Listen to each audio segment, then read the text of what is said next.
Say, goddamn.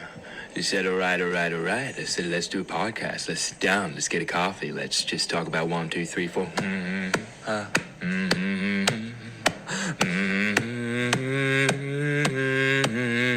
Coffee with a Sam. Got a little podcast. Grab yourself a little coffee and a podcast. Wow, what's up, guys, and welcome to another episode of the Coffee with Sam podcast. This episode is sponsored by Movement Made Easy. So we had her on the podcast last episode. She was great, and we went deep into how she feels doing her self-employed life and what's going on in the world right now. It was a perfect episode, and it wasn't even planned.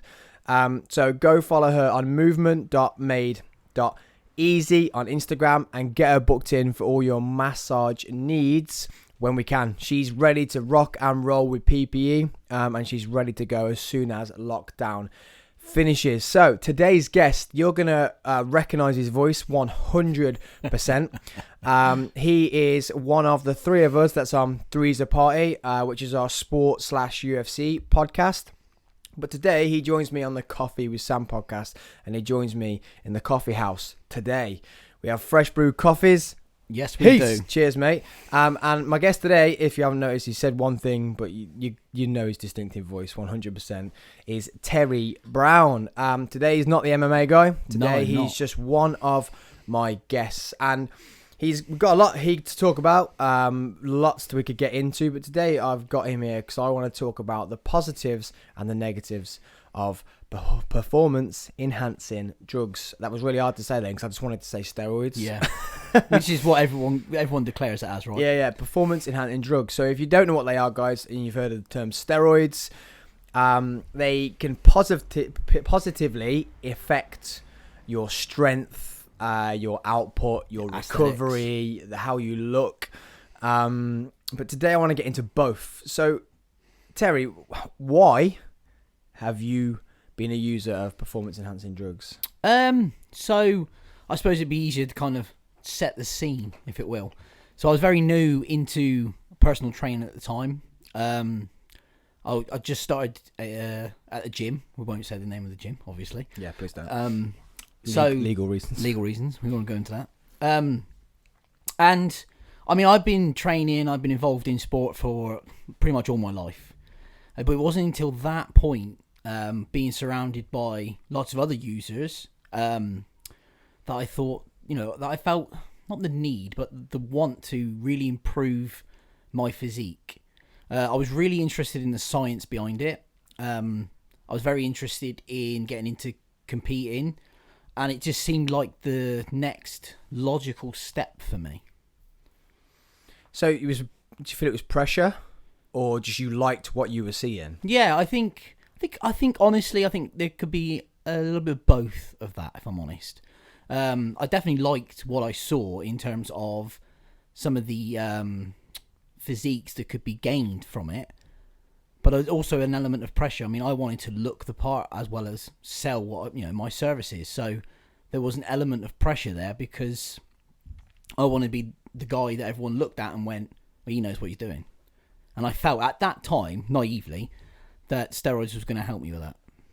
So do you feel like imagine got young PTs, because you're not young. No, I'm not. Thank you for that. But you're not like a 16, 17-year-old person. I was 30 when I first started. Going into Was I PT? Yeah, 30. Jeez, you are old, man. Yeah, I'm 30 this year and I feel old. Yeah. You were 30 when I met you. Yep. Jeez. Wow. Tell you might keel over guys on the podcast, so it's very old. Do you feel like they're going to be so pressured? Someone 16, 17 doesn't know how to get muscular hypertrophy, not probably touched a weight much, don't know nothing about nutrition, all that, easily could fall straight into that trap if you did. Very much so. Because you were you were into sport, but you were fresh to PT. You were fresh to like full-on muscle building hypertrophy training, weren't you? I was very, very fresh to it. And yes, I completely agree with that. I think there is too much pressure on younger individuals now, both female and male. You've only got to look on social media. I don't think you can scroll past more than 3 posts before something comes up that's aimed at the way you look. And anybody that goes in any gym anywhere, there's going to be It's going to be a user somewhere. And that person is always going to be someone that gains a level of interest from those other members. And they're going to want to know, well, what are you doing to look like that? Or I want to do that because I want to look like that. And, that's how it starts. So very early on, I wanted to be able to gain that look myself. But also there was an element I wanted to understand it better so I could pass that knowledge on, which is something that I did. I mean, I've never been ashamed that I use PEDs. I've never hid from it. I'm quite honest and open about it, and I think that's really important because I think a lot of people aren't. Yeah. So when they are using and they say, I don't know, telling clients or people, yeah, you can get like this without it. Yeah. Do you think that's worse than? I think as a coach and somebody that has such a high impact on that individual person's life, honesty is massive. Yeah. And if you are somebody that has used or is using PEDs to gain the way that you look, and you're trying to sell that client the dream of you can do it naturally, you're lying. Yeah. You're selling them down the river, and that's unethical. So would you just tell your clients like, well, I know what I'm talking about. You can get to this kind of shape, but you're never going to look like me unless you take this. Yeah, I mean, I wouldn't use that as a direct example. Well, no, that's not you're going to sell your services, Yeah. but if they asked you, or... yeah, absolutely, 100%. I mean, if they came to me and used trying to think, an influencer, for instance, maybe as an example, so I don't want a physique like that. Well, you can't gain that naturally, depending on obviously who that influencer is. That's something that's going to require PEDs, and is that something I'd educate them in the science behind it all and the risks. I think that's what a lot of people miss out, is the risks involved with those things. It's that what do they call it? Risk and benefits factor. The risk and reward. That's reward. It. So you got to weigh that up before you even consider taking those things. And that a lot of people don't understand it, so they just throw it in themselves. Absolutely, and I've seen it in a lot of the gyms that I've been in, whether that's just for me from a training point of view or from a working perspective. I've seen a lot of it. It's like, what you want, and they tell you, and or do you know why you've got that? 100%. Or why you're stacking that with that? No. Yeah. What? Yeah, exactly. It's mind blowing. It genuinely is mind blowing. Do you have any idea what you're putting into your body right now? Well, yeah. No, I just want to get jacked. Exactly. I'm going to get massive, though, aren't I? Yeah, but what about the side effects to that? And don't get me wrong. I'm not somebody that disagrees with people using PEDs, providing that they have done the research, they understand the risk reward kind of thing, and they're willing. They know everything about it before they do it. I mean, what I don't agree with is somebody giving those things to younger people who have absolutely no idea what they're doing, and they're just banging it in because they want to get massive. Yeah. And ultimately, down the road, they're gonna have problems. Yeah. Well, before we get into the negative sides and the problems, what were the positives? Oh, there were loads. There were loads. So very, very quickly, my physique changed in a way that I couldn't have even dreamed of.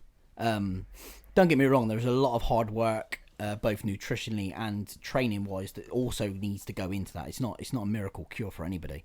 But with those things included, your physique changes very, very dramatically, and I love that. And it made my confidence grew. Not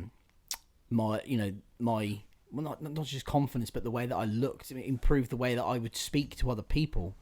It's confidence. Yeah. It's naturally more confident. Like when you lose weight, or when you are getting bigger without performance drugs. Like whenever you do anything good, like you gain confidence, like 100%. Doing anything. Yeah, but it was the scale was massive, and the confidence that I gained from it was massive.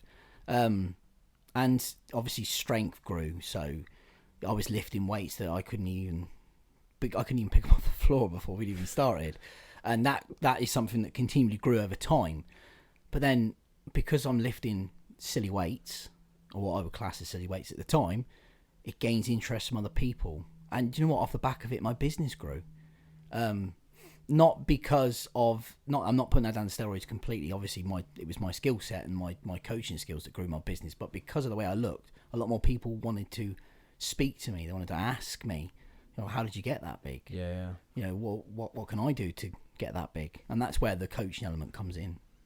And then, so when you were approached like that, you would literally then explain, well, you can't get like this unless we go into this. Always. And here's the health precautions behind that. Always. So when you're training, what does that feel like? Amazing. Like recovery is ridiculous. So that's probably one of the first things I noticed. Something I used to struggle with and still do to this day, lower body wise, is DOMS. I used to get really, I sometimes couldn't walk for about the next day because I like to train hard. All right.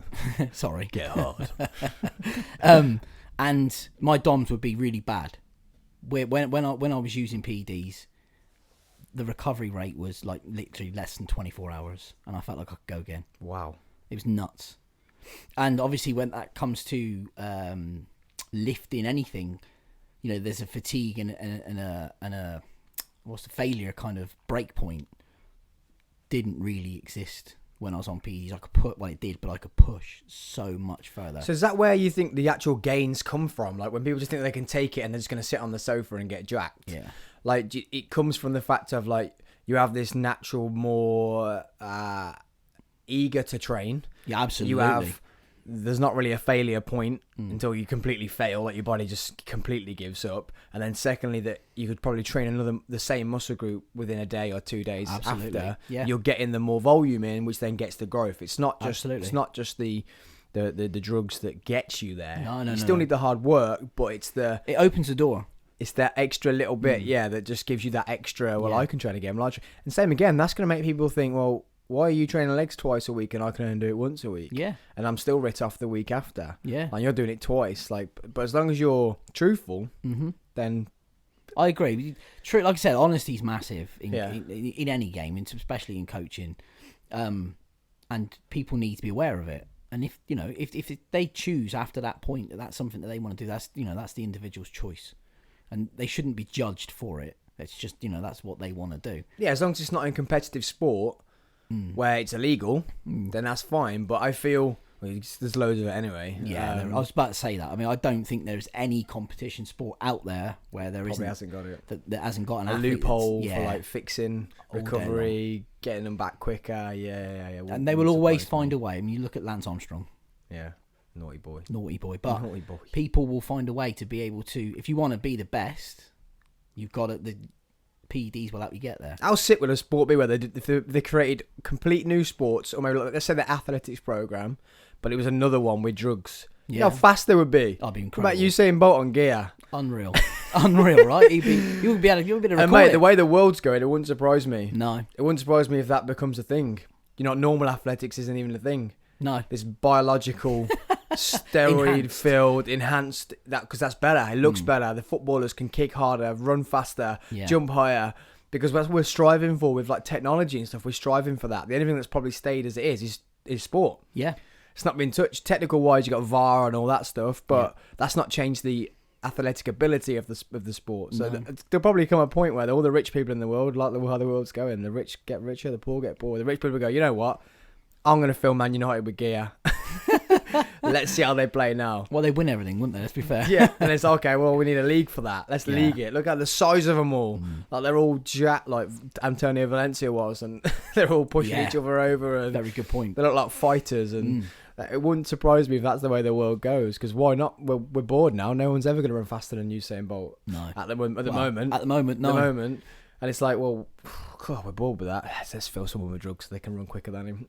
Well, I mean, there are studies out there that do that kind of thing. But obviously, it's all hidden behind a big cloak, isn't it? Yeah. The Russians. I ain't saying nothing. Oh, why did I say that? We're going to get that blanket ban. I'm going to have to put a beep over that now. No, I can't say their name on here. Can't say that, mate. Careful. So what does that feel like? Talk me through walking into waking up. Let's go waking up. You're deep in do you call them cycles? Yes. Yeah, so you're deep in a cycle. When you wake up, what we're feeling? You just want first thing you want to do is, well, for me personally, my personal experience is I wake up and the first thing I want to do is eat. So I was hungry all the time. I could just put away. I mean, I could put away a lot of food without PEDs, but when I was on them, my God, could I put away a serious amount of food. Once you've eaten, the only thing ever on my mind was that I need to train now. I want to train. And there were days where I trained twice just because I wanted to. It wasn't always the smart decision to make. I was very new to coaching, so I had a lot to learn. But the desire to train, to lift, to grow was just massive. And Just all that testosterone. yeah, and do you know what? It was evident. You could feel it all the time. All the time it was there. And like I said, the confidence off the back of that. You walk into the gym, you'd have a look around the gym. You do a couple of clients. You've got a gap, right? That's it. I'm gonna bit of pre-workout standard, and I'd be straight on that gym, and I'd just train until failure. But I'd feel great, and normally, like if I was to do that now, I'd be knackered. Yeah. You know what I mean? That's me. You'd actually feel the session. I would feel the session. I'd be tired now. I'd need to sit and eat and recover for an hour or so before I went back out on the gym floor. But then it would be like, well, let's go and eat. Let's get back to work. There was no fatigue to an element, especially in the very early days. But I was a lot happier when I was on it. Not just in just in general. Just felt fulfilled, I suppose is the word you're looking for, or I'm looking for. In what sense, though? Just, it's really hard for me to explain because it's more of a feeling, of a mindset. It's just 'cause I had a plan, which was working. All my goals were being ticked off one by one. The way that I looked was improving daily, and I just felt on top of the world. My business was brilliant. Very, very. I built a business very, very quickly, and it was very successful early doors, and everything was just brilliant. So you now take that feeling, Yeah, up there.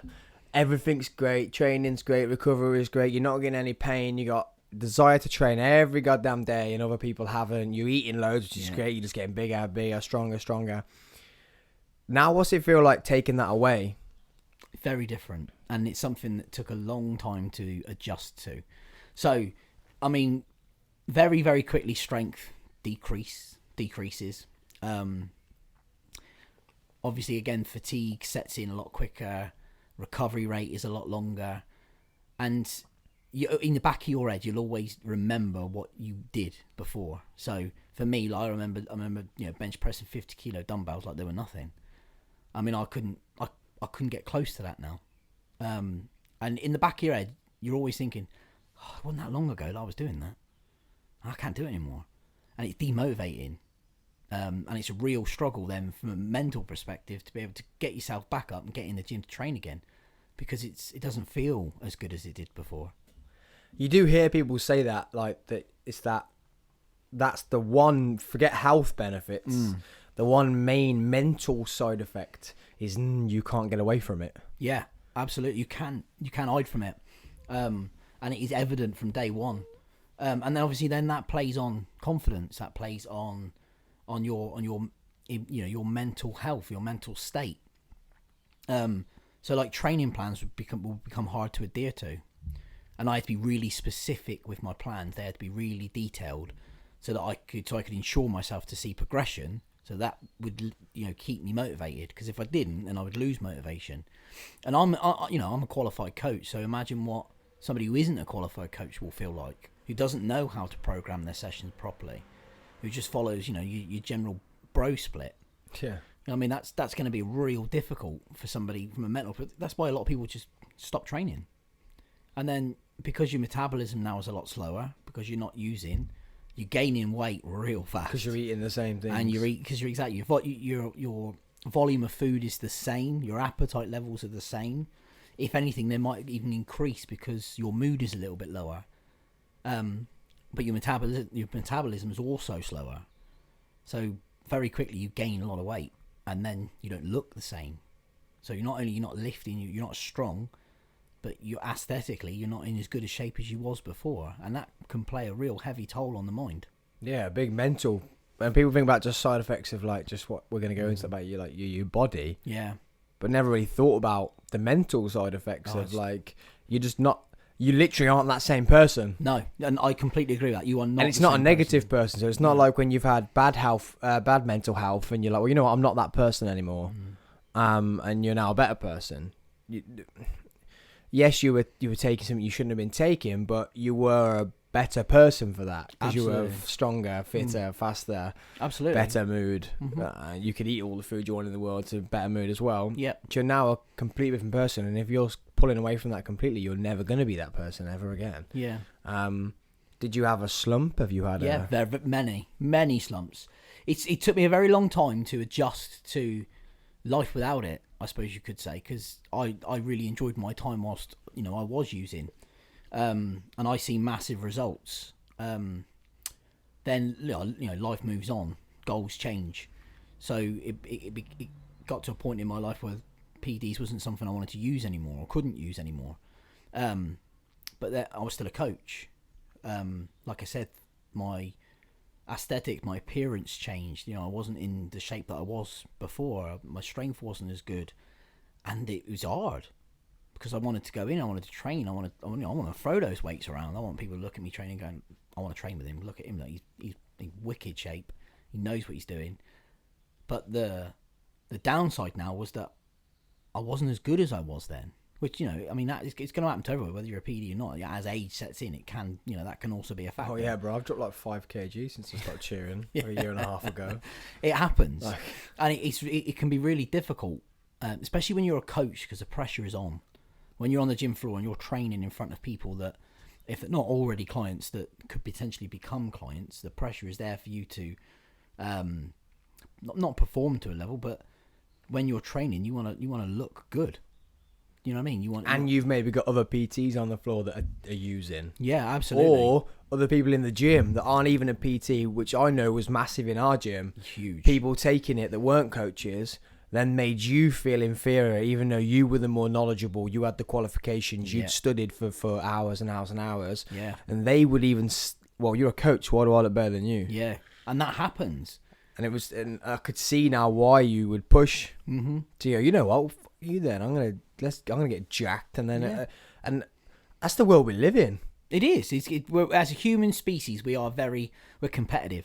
Yeah, like look at the podcast. Like I had like 10 viewers and went and spent 500 quid. Well, why? Like because and I built a studio. Yeah. And it was like, well, why? Well, because I want people to see I've got a studio. Yeah. Before I'd even done good content and got good guests in and had good chat. Like it's the reason you go out and spend the money you don't have on the car that you've always wanted. Yeah. And that was something I learned in America, which was great. That there was a lot of rich families because cheerleading in America is not cheap. Yeah. But the one thing they didn't strive for were they would say 1 out of 10 would have a nice car. Yeah. And that wasn't, as long as they had a car, by the time they could pass the test, that was cool. Yeah.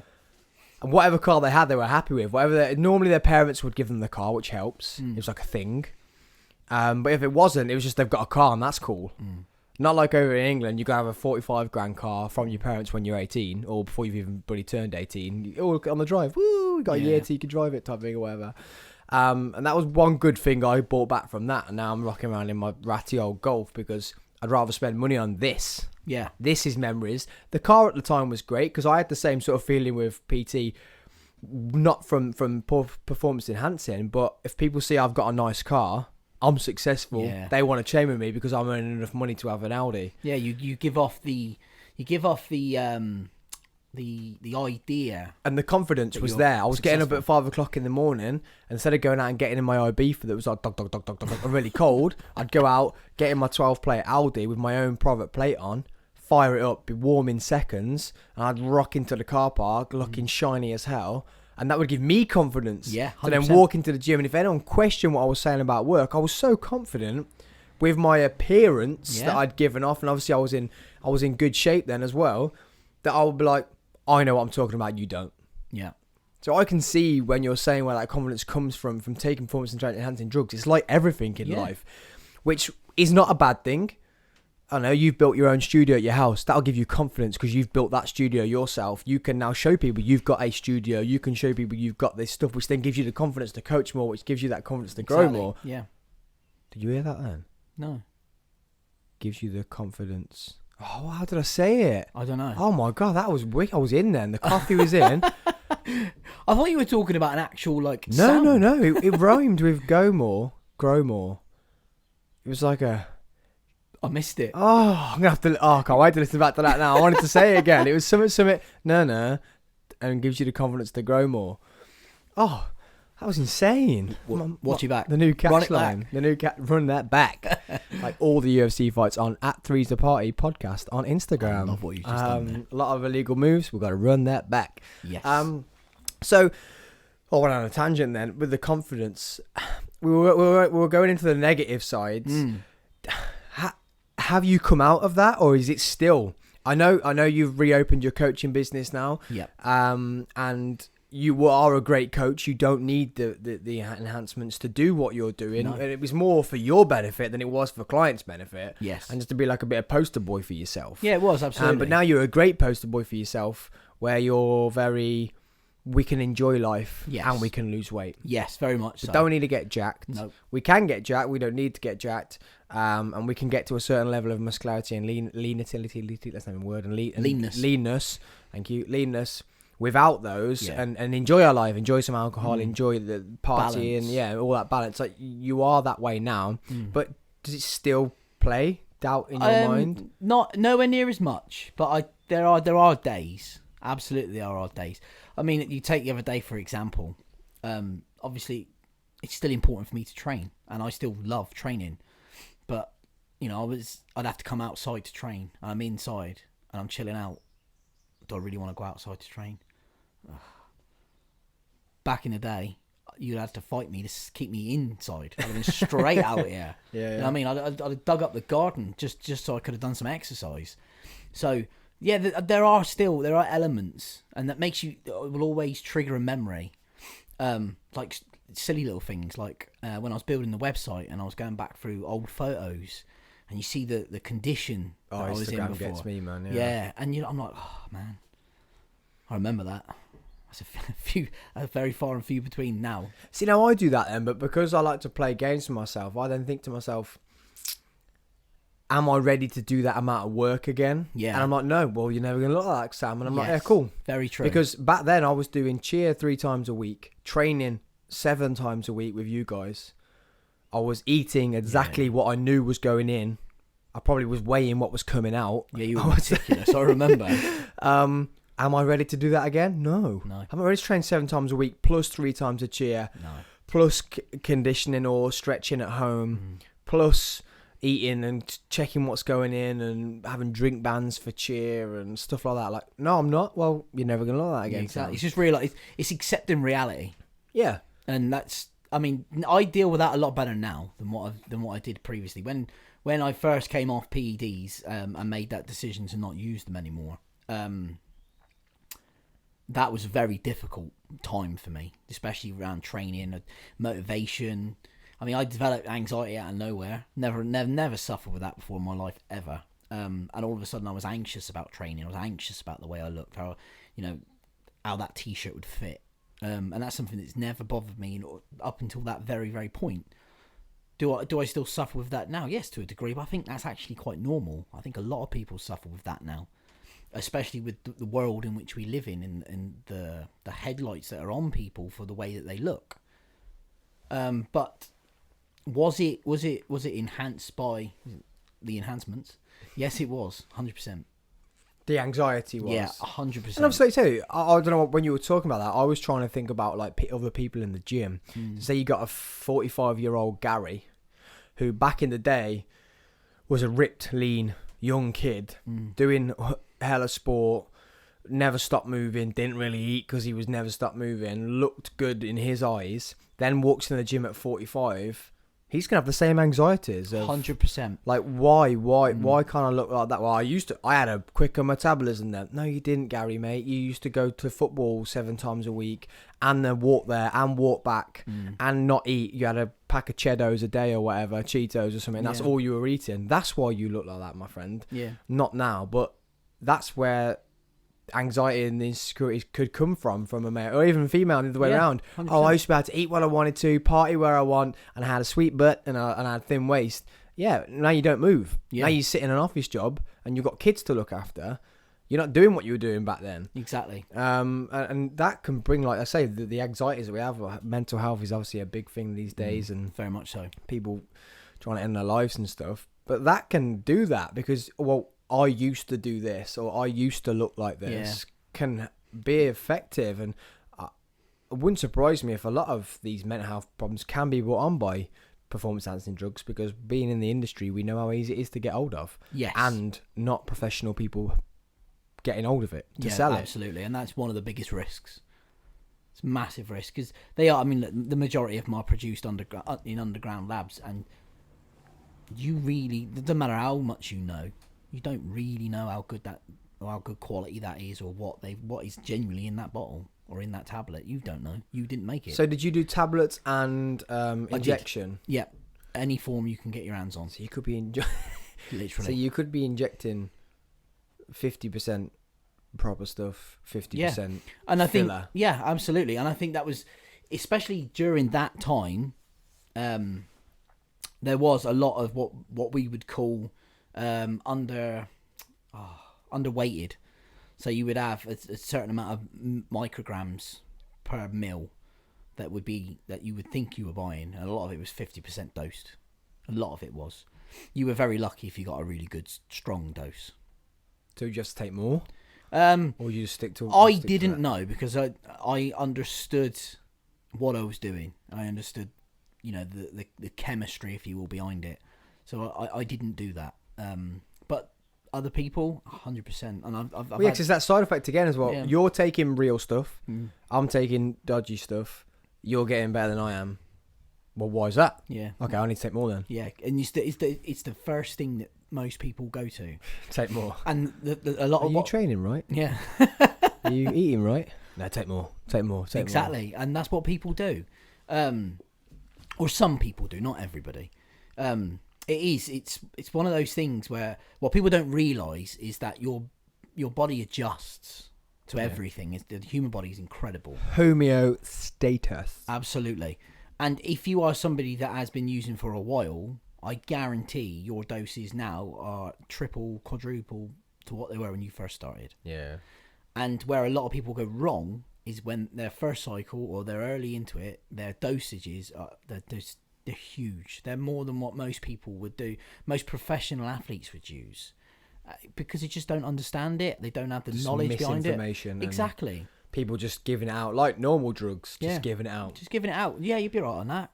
How much do you think I need? This much. Yeah. Because they can get more money from you. Exactly. And it's you see it a lot. You hear of it a lot, and that's when the word abuse comes in. Drug abuse comes in, because you are at that point putting in stuff that you shouldn't be. You are going way over the boundaries in your usage, and that's when the risks and the side effects are at their maximum point, and that's where something could go wrong. But then for me, I wanted to understand that, because I wanted to be able to help people. I wanted to be able to be knowledgeable in this, so that I can say to those guys, those young lads in the gym, well, look, this is what's going to happen if you keep doing that. You don't need to do that. So have you ever had a dodgy vial? Yes. Absolutely. What was the side effects of that? It was just, luckily for me, I've never had a massive, anything huge or really bad happen to me while using PEDs. The worst I've ever had is an abscess. Whether that was caused by the needle itself, or whether that was caused by the drug itself, I don't know. But it was one of the two. And that was the worst I've ever had, was an abscess, which was very, very painful. But treated very, very quickly, and no lasting problems. That's insane. I can hear that water on the microphone. As can I. So lucky you didn't have any real bad side effects. Not physically. Let's no. talk about health side effects. Okay. Did you have any health side effects? Other than mentally, health side effects. Acne I suffered really, really. Why is that? Why'd you get that? Well, as a kid, I had it really bad. Growing up, it was really, really bad. Obviously, as I got into my early 20s, late 20s, it went, as it does with most people. But what because of the oil in PEDs, or the PEDs I was using, it and PEDs enhance your, what's the word I want to use? They enhance you in more ways than one, from a chemistry point of view, physical point of view, mental point of view. So because I'd suffered with that as a kid, now the oil that is basically the toxins that are coming out of my skin from the gear itself was then manifesting into acne. And I got it everywhere. Like all over my back, shoulders, arms, legs, chest, everywhere. Pickled. So that's literally because it's toxic to the body. It's your body's reaction. Because obviously your liver has to break that down, right? And what if if the level of toxicity, I can't say that word properly. Your liver's job, or your body's job, is to try and get that out of the body as best it can. And one way it will secrete it through the skin. And that's what that's where the acne will come from. So that's not good for mental health again. Nope. But did you have any like heart problems? Because you hear people getting heart problems. No, not from me. Muscle cramps, stuff like that. Or no muscle cramps. I did. My breathing wasn't very good, so it had a massive impact on my VO2 max and my cardiovascular ability, I suppose you could say. But I didn't train for that. I trained specifically bodybuilding. I trained for muscle hypertrophy, so I'd be lucky if rep ranges went above 10 or 12, depending on the day. So that's cardio. That was cardio. That was cardio for me. Yeah. I mean, and literally, I hate to say it now because obviously I know a lot more now. But at the time, my idea of cardio was literally that, stereotypical. I'm going to walk up a hill on an incline treadmill for an hour. Yeah. I do remember a time where I thought the masks were going to be really beneficial. I don't know if anyone remembers the masks. The what are they called? Bro, they are beneficial. The whole world's wearing them now. No, what are they called? The altitude masks. Yeah. Well, that's basically what these masks are doing. Yeah, that's true. everyone's getting lean and everyone's getting lean through the masks. Good cardio from the mask. COVID lean. That's it. But yeah, so my cardiovascular took an absolute smashing. So no heart apart from nope. Just lucky, you think? Maybe, yeah. Because you've known like valves. I've heard stories of valves. Yeah, your left ventricular can grow because that's the only part of the muscle that can still grow. So if you're a long time user or potentially abuse the amount that you use, it will lead to growth in that left ventricular, which can obviously then cause heart problems. Which a lot of old school bodybuilders have been doing it for years and using PEDs for years. They'll have that heart problem. And they'll have a heart attack, and they'll have to have a bypass or something like that. There'll be excuses that it wasn't that, but I'd like to put a bet on to say that it's definitely been a contributing factor. Yeah. Well, in the day, it's a muscle, isn't it? Absolutely. And if you're getting effects in every other muscle in the body, why wouldn't you get it in your heart? Now, do you think that was why Bruce Lee? Because he died, didn't he, of heart failure? I wouldn't like to say, mate. I couldn't tell. Or do you reckon he was just too fit? I don't know. Because you can make your heart too fit. His was a blood vessel or an artery that exploded, wasn't it? So I don't know. Now you're thinking. I don't know. I wouldn't like to say. I mean, I don't want to be that guy that goes, "Oh yeah, steroids did that," because I hate those people. I hate those people. Straight to it. Yeah, steroids did that. Yeah. But I don't even know. Was Bruce Lee somebody who used PEDs? I mean, yes, he was shredded. Well, they were all at it, like Arnie, everyone. People still say Arnie was a competitive bodybuilder. People still say that. Oh no, Arnie weren't. They are all like anybody that thinks like, Arnold Schwarzenegger was natural needs shooting because that's criminal. No, we don't condone. Literally, listen. Come with me. Literally, criminal. Someone shot Arnie. He is coming to the UK this year. Hopefully Very for the Arnold excited. Classic. Wahoo! So you were lucky you didn't have any health benefits. Nope. I said I wanted to touch on it. I'm going to touch on it because not my view on it, but my question on it was you suffered with testicular cancer. I did. Now, we all know cancer is like a radical cell that's decided to fucking not regenerate or fix itself anymore, bangs against the other one, just creates more radical cells. That's how cancer grows around the body. You were lucky it didn't leave your testicles. I only went balls then, but it's trying to be like scientific here. Testicles. Yeah. The effects that performance enhancing can have on your body, do you think that could have been a contributing factor to your testicular cancer? Honestly, and knowing sorry, let you finish. That performance enhancing drugs has a massive effect on what's going on in your testicles and how that's all working. Yeah, it does. And they don't. We'll ask another question too in a minute, but can't answer that one first. Okay, so in all honesty, and I don't get me wrong, I've asked myself this question many, many, many times. I don't think so. I genuinely don't think that PEDs was a contributing factor into me, getting testicular cancer. 1 in 5 males get testicular cancer. It's actually one of the most common cancers there is. It's also one of the highest. What's the word I'm looking for? It's like most treatable and highest recovery rate. So I don't think so. If I truly believe that, I'd say so. Like I say, I'm very honest about it. And it's easier to say it could have been. Yeah, it is. It's so easy. Like you say, when you say, oh, well, someone's done that, steroids. Yeah. Like, oh, Terry's got cancer, steroids. And a lot of people did. A lot of people went straight to that bandwagon and went, well, do you think maybe because if you never used those steroids, do you think you would have got that? I do think I still would have got it. Yeah, absolutely. But what's interesting is my recovery rate was so fast because of how fit I was and how physically fit I was, and that was something that I gained through years of training. Would I have been as fit had I not used PEDs? Because would I still have the motivation to have got as fit as I did, or the look the way that I did? Arguing factor. You never know, yeah. You never know, and it's impossible to try and guess. But I do not put that down as a contributing factor to having testicular cancer, not even a little bit. We're all clear now, yeah? And we are all clear. I've been All for a couple clear. of years. Yeah, man. I remember the day you told me. Yes, so do I. Burst out crying. Yeah, you did.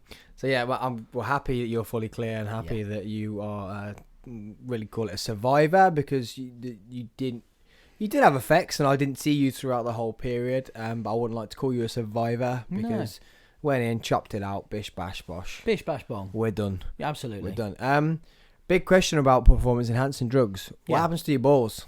So, because obviously the most commonly used PED would be testosterone, which is a hormone. When we synthetically introduce that to our own bodies, our bodies will then stop producing its own, because you've put in way more than the body would ever want to produce. So basically, your testes don't really have much of a function. So as a result, they shrink. I just always remember being in the shower and thinking, fucking hell, where they gone? It always sticks in my head. But yeah, they do. They shrink very, very small. So they basically just stop working, other than the production of semen itself, which is, let's just say it's like, not even 30% of what would, you would even. So your willy doesn't get smaller? No, it doesn't. No, because that's obviously the. Oh, we got small willy. No, it's not. It's not. It's actually more that your testicles. Your testicles decide definitely shrink. we're not going to work anymore. So what's the need for me? Yeah. So I'm gonna shrink because I don't need to be that. And can big. that be a side effect when you come off? Like they don't come back working. Yes, it can. If you've used for a very long time, if you haven't cycled properly, then and you certainly haven't done what we call a post-cycle therapy or post-cycle treatment to try and kick-start, if you will, your natural hormone production. If you haven't done that, it can take a long time, and sometimes they won't come back at all. It depends on age and the amount of time that you've been using, and that's where you'll see people who go on to hormone replacement therapy or HRT, because they no longer produce their own. I mean, there's a lot of pro bodybuilders retired that are now using or having to use HRT All the time? Yeah, you'd be on it for life then, because once it stops, it stops. There ain't no bringing that back. Wow, that's a big risk, isn't it? Yeah, well, and that's one of the things that really worries me about young athletes or young people using. They don't think about when they're older. No, they don't, because they want a quick fix for right now, and they want to look good now, but they don't think in 10 years' time, well, what about having kids? You know what I mean? Yeah. And that, I mean, for some, a 19-year-old who's all about the way he looks, that's number one priority right now. You start talking about kids to him, he's like, oh, what do I care about kids for? Yeah. So I'm nowhere near that yet. Yeah. But you're gonna be at some stage, mate. Yeah. Right. And what you're doing right now can have an impact on that, and you need to think about that, because that's massive. So why did you come away from it? What was the choice? What was was it the cancer? Was there what was the? No. So and you were so deep in. Yeah. What was that? I'm had enough. I think it was just lifestyle, really, for me. I was really happy in what I was doing in life. You know what I mean? I was settled down. I had a really good, strong relationship. I had the job I really enjoyed. There was no real, I was never going to compete at that stage. So why did I need to take it? You know what I mean? Why? Where's the need now? Where's the justification for me using right now? I genuinely didn't have one. So filling a bit of a void, like to feel like there was a void in. You were taking it to to make yourself feel better, but there was just something missing where now you've got a family, and you were seeing other reasons for life. Yeah, absolutely. You filled that void that was the pleasures and the joys of life that the steroids were adding to you. Yeah, absolutely. I really like strong conversation with myself, I suppose you could say, and because at that point I was dipping in and out. Like I'd run a cycle and I'd come off for a little while, and then I'd run a cycle and I'd come off a little. So I wasn't dedicated to it, and because I wasn't dedicated, I wasn't using the way that I should have been. So I had to have a real honest conversation with myself. Well, why am I doing this in the first place? What am I looking to gain from it? Yeah. And if it is, and at the time it was genuinely from a mental and aesthetic reason. I just wanted a little kick, a little booster to make me look better. And that's a really, really stupid excuse for using. And I know that as a coach. I know that as a person. That is not. There's no justification for me to be using that right now. Yeah, you hear a lot of that going on holiday. Yeah, exactly. And you do a quick short course that's really high, just to get you in the best shape you've been in, and then you go on holiday, and then come back with those mental effects now, because your training's not going to be the same. You're not going to feel the best. You're on holiday. You were ramped full of testosterone. There was females everywhere. You had a great time. You come back. You got no libido whatsoever. No. You can't lift the weights you were lifting. Okay, I need some more of that. Yeah. Absolutely. It's like any drug. Yeah, exactly. And at that point, I was just like, well, that's it. I've got to stop. I don't need it. Did the cancer scare you? Oh, I know you say that it wasn't a contributing factor, but did it scare you? Oh, absolutely. It definitely put a new perspective on health, life. And the fact that you could have got worse. Oh, 100%. Yeah. 100%. So it wasn't, it was probably at that point, it was just before that I decided not to. And then now, obviously, when I having cancer, that was it for me. That was nail in the coffin. There was no way I was ever going to use it again. And, I don't regret it. I don't regret it at all. I don't regret using. I don't regret coming off. I learned a lot from it, and that's been useful to me now as it was then. And it served its purpose. So, I don't regret any of it. So you don't feel like, not yourself, but business-wise, that you're a bit like, do you feel like you're in a different headspace to what business is and what a successful PT is and what successful clients look like? Yeah, absolutely. I was very, very, very naive when I first started, being a PT and a coach in my own business. And the things, the ideals that I believed in at that point are very, very different to what I believe in now. And I've been coaching now for over 6 years. And I've invested a lot of money and a lot of time into understanding my trade and learning all the skill sets that I need to be a good coach. PD really isn't something that I need to be a good coach. It was for my mental state at the time. Is what I wanted to do to feel better. I know that I need to be in a state of condition, or in a way I need to look a certain way to a degree. Ultimately, you should practice what you preach. Yeah. You know what I mean? Which I try and do 80% of the time. It's all about 8%, mate. It's all about 8%. But I am a big believer in balance, and enjoying life. 80-20. Absolutely. Well, at the moment, I'm just 100% enjoyment. But at the early stages, I didn't believe that. I was somebody that believed in chicken and rice and not drinking and not going out and all these things. And there's no way I would ever do that now. And I wouldn't sell that to clients to a degree. But there was an element where there needs to be sacrifices if you want to meet your goal. I'm a lot older. I'm a lot wiser now. But back in the day as well, we were all very into the physique competitions, bodybuilding competitions. It was not powerlifting. It was not performance. It was not, you could feel like shit. You could feel like you're about to collapse, but as long as you look good, that's where we were at. And that's not a bad, it was a great time of our lives, great time of everyone's lives. And it still is a big part of some of our friends' lives. I've got a doctor who competes and she's in incredible shape. And she's a doctor, so she knows that probably feeling that shit isn't the best for her, but she enjoys what she's in. And I don't put down to anyone who's she doesn't take or use, by the way, but she's involved in that bikini aesthetic environment, and it was a great environment to be in. It was very positive and very, like you say, I wouldn't take away from it either. No, but that environment can cause what happened where now you're not in that environment. No. You're in a very performance, or actually no, you're in a life. You're in a life environment. So you've got kids.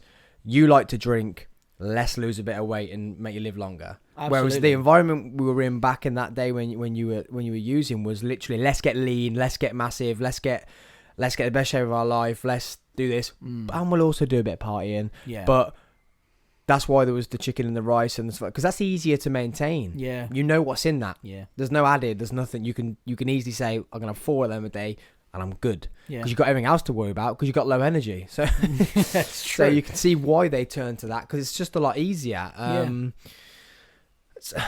So I wouldn't blame anyone for being in that environment and going into that. No. If If that's your goal, if your goal is to live that life and be a competitive bodybuilder, a competitive athlete, then fair play to you, because that is hard. Yeah. That is hard work. And if you're prepared to put that work level in, then crack on. And I've got nothing but respect for you. Really haven't. But take a calculated thing to what you're throwing in your Oh, body. 100%, yeah. But on that level, know your stuff. Research. And I guarantee you, even after you've done all that, there's still more you've got to do. Because it's never ending. It's endless. Understand what it is you're putting in your body. Understand what works well with each other. What attaches to what receptor. The chemistry behind it's huge, and you've got to have at least a basic understanding, not just that'll do, I'll just whack that in. That's just not the right way to go about it, and you will you're putting yourself at risk. So what would you say to any 17, 18-year-old PT coming off the back of this pandemic, starting a business? Because a lot of people have gone into fitness, running their own fitness businesses. They have. What would you say to them to try and maybe keep them out of it? I would say, first and foremost, believe in yourself and your ability to help other people. We all get into coaching or into the industry because that's our goal. Our goal is to help people. We enjoy being able to educate and train other people to improve on their lives and their mindsets. You need one thing I didn't do at that point was really know if I was going to be any good at it. Yeah. So I was worried a lot of the time about being a good coach, because I didn't really know what was a good coach. Obviously, I'm at a stage now where I do know. And a lot of people who are new to the industry make silly mistakes early doors. One thing I would say, like I said, believe in your ability to help other people and educate yourself as much as you can in everything fitness related. I mean, there are so many courses, there's so many people out there that's out there to help other coaches now, as opposed to when we first started. Listen to them. Get yourself a mentor. Jump on as many courses as you can. I mean, I benefited so much from courses that I've done over the years. I've learned tons of stuff that I then tried to pass down to other coaches. Do that. Don't feel like you need to look a certain way. Don't feel the pressure to be obviously, that don't be guy. 15 stone. No, obviously no muscle not. mass. No. You can be 15 stone lean, but don't be 15 stone heavy breathing. Yeah. Out, do you know what I mean? Out of shape. Yeah, but be your equivalent of fit, and everyone's got their own idea of what fit looks like. As long as you are physically active and you train to a certain extent, and you look like you train to a degree. I mean, you don't need to look like a competitive bodybuilder to be a successful coach. No. And there are lots of people out there that don't and are. It definitely helps open the early doors for me, but I think, would I have been as successful if I hadn't have used? Absolutely, 100%. Because it's all it's in your ability to help other people. One thing I would say to anybody new as well is work on your communication skills with other people. So what I see a lot of in this industry is coaches who can't talk to people on the gym floor. Because they can train well, they look good, but they can't talk to no people. communication. And then the business doesn't grow. So the first thing to go is the business. Yeah. And then they just carry on training. Those people tend to have a passion for training. They don't have a passion for coaching. Yeah. But yeah, work on that. That's a skill that takes time to learn. Well, you look at the end of the day, Usain Bolt's coach probably couldn't even run. He was quite a podgy bloke. Taught him how to run, didn't he? Yeah. That's what I mean. Taught him how to run very fast. Well, you look at boxing coaches, right? And I use this as a really good example. How many boxing coaches do you see that are in good shape? Yeah. There ain't many. No. You take I can't remember his bloody name now, but you take the coach from AKA who's Khabib's coach, who's Daniel Cormier's coach, Luke Rockhold's coach, right? Is he in shape? No. But does he know how to get a fighter in shape? Hell yeah. Yeah, so it's not all about the way you look. Your knowledge will always come across. You'll sell your services based off your results, and if you're a good coach, you'll get results. Doesn't matter what you look like. Yeah. Boom. And on that bombshell, where can people find you? What's your social medias?